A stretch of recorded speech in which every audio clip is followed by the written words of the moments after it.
Culver is the captain of the Culver speech team. At every speech practice, his voice permeates through every room in the building, and he is truly the core of the speech team. Not only is he a proud speaker, he is also willing to be proud of his identity and live the life he wants. Just like his leadership in the speech team, the campus needs to hear his voice and his story. By standing up and educating the student body, he is attempting to create a more accepting environment in which we can honor each other's similarities and differences. Please welcome Drew Seddlemeyer.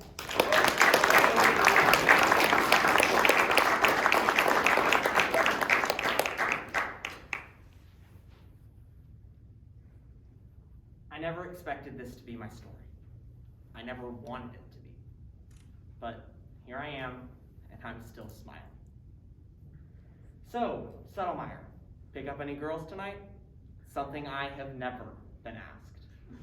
I wonder why. Yeah, I'm not exactly the most difficult person to pick out of a crowd, especially here where the majority of the male population looks like they could crush a cinder block with their bare hands. Needless to say, I'm not the norm. But thankfully, I have one of the best support systems on campus that anybody could ever ask for. These dorks. I'm in band. Stereotypes don't come from nowhere, folks. And I'm so glad that I am. I mean, these guys don't know how much they mean to me. They might not know how rare it's been for groups of guys to accept me in my life. For those of you who have not had the experience that is being trapped in a conversation with me, my name is Drew Seddlemeyer. I'm a 4-year senior and a 6th summer graduate of the Culver Woodcraft Camp. I'm the 3rd generation of my family to be involved with Culver, but the 1st to attend the academy. I am the black sheep of my family in a myriad of ways.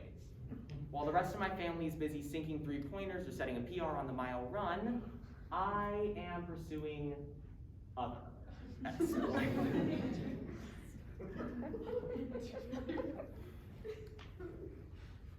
Yeah, I'm not your typical guy, and that's perfectly fine with me. I have been raised in a home where I was given every bit of love and acceptance that a kid could ask for, even though I was a bit off kilter. So to answer the question that is so often asked of me, yes, I've always been and acted like this. I've always crossed my legs when I sat. My wrist has always been just a little limp. The next question out of people's mouths is generally, well, has anybody ever made fun of you for it? Of course they have. Just because I was in 5th or 6th grade doesn't mean that the whispers or the glances suddenly became undetectable. They didn't bother me. I was raised in a home where I was comfortable enough that the idea that those stares or whispers held any merit at all never occurred to me, not once. The whispers were always the most intriguing. So many people in this world believe that just by lowering your voice a little bit and making it just a little bit breathier, suddenly you become nigh imperceptible. Spoiler alert, you're never as good at whispering as you think you are. Whether it's sitting in a class and hearing somebody across the table from you say, why does he talk like that?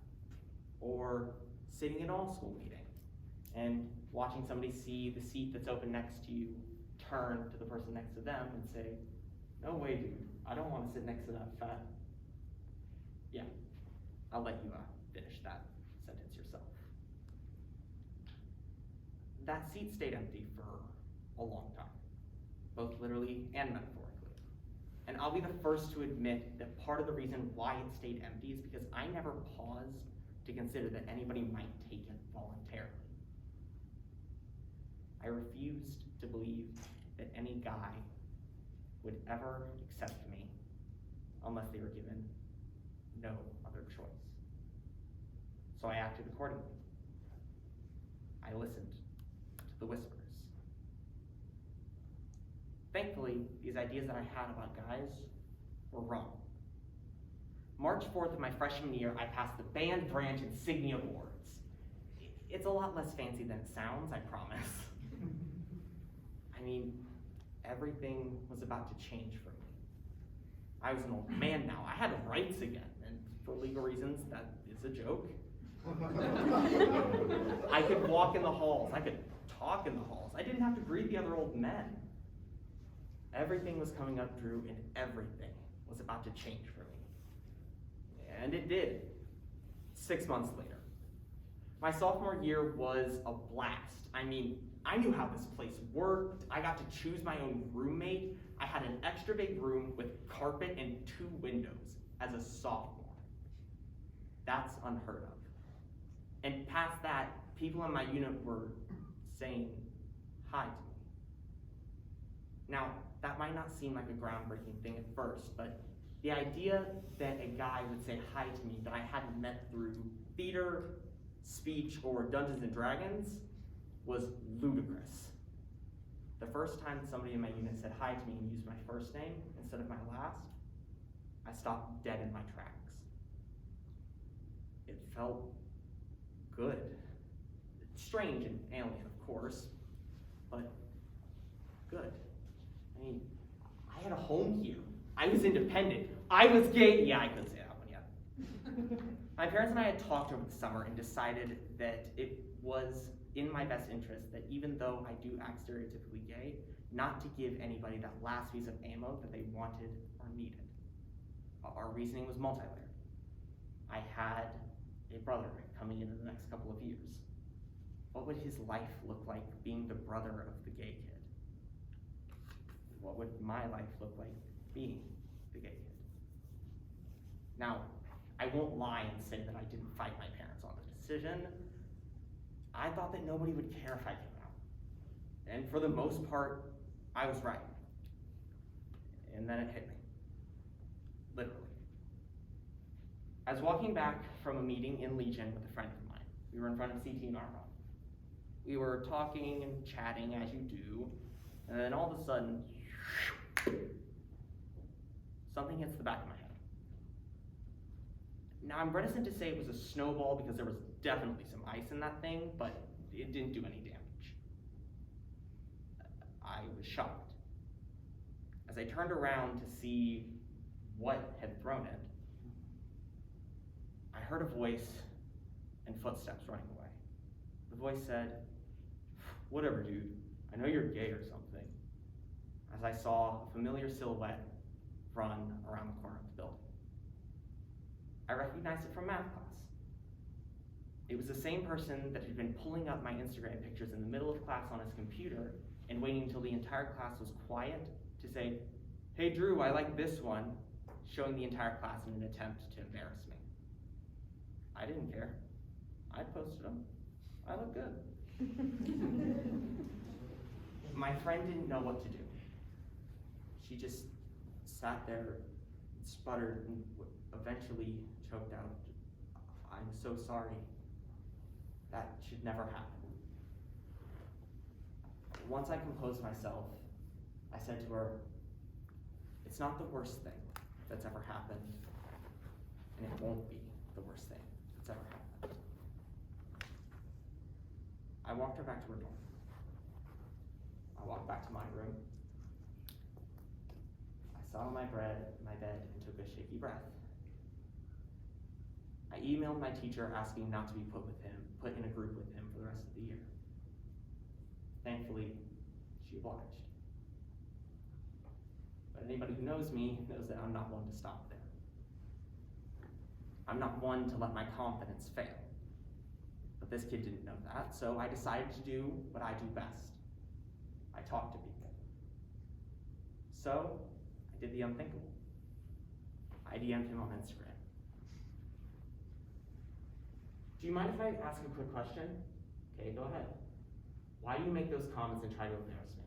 I truly don't understand, and I think if I did, that would help." "Alright, so you see, I'm jealous that you talk to other girls, and I'm trying to embarrass you so girls will stop chatting with you, but they don't care." I'm guessing that was sarcasm? I honestly can't tell.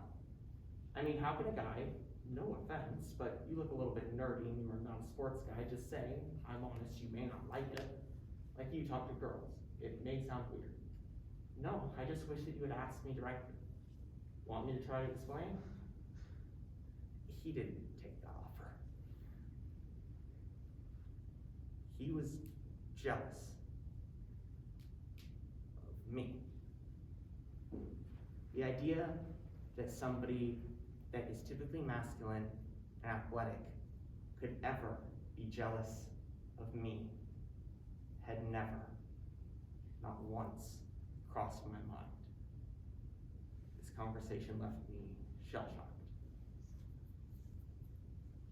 This kid no longer goes to this school. But I'll never, as long as I live, forget this conversation. Because it was the first time that I saw myself have any value among my male peers. Thankfully, the rest of my Culver career has been relatively uneventful. I have found a family and a group of guys that would go to war for me. And all I would have to do is ask. Now, I refuse to lie and tell you that it's been perfect, because it hasn't been. There have been whispers. There have been more stares and glances. There always will be. They'll never stop hurting. But that's why I want to talk about this. Because whether you are driven by curiosity, hate, or simple fascination, your stares are never as sneaky as you think they are. And you are never as good at whispering as you believe. This is my contact information if anybody wants to reach out to me after this event. Thank you all so much for coming out tonight. Don't forget to love each other.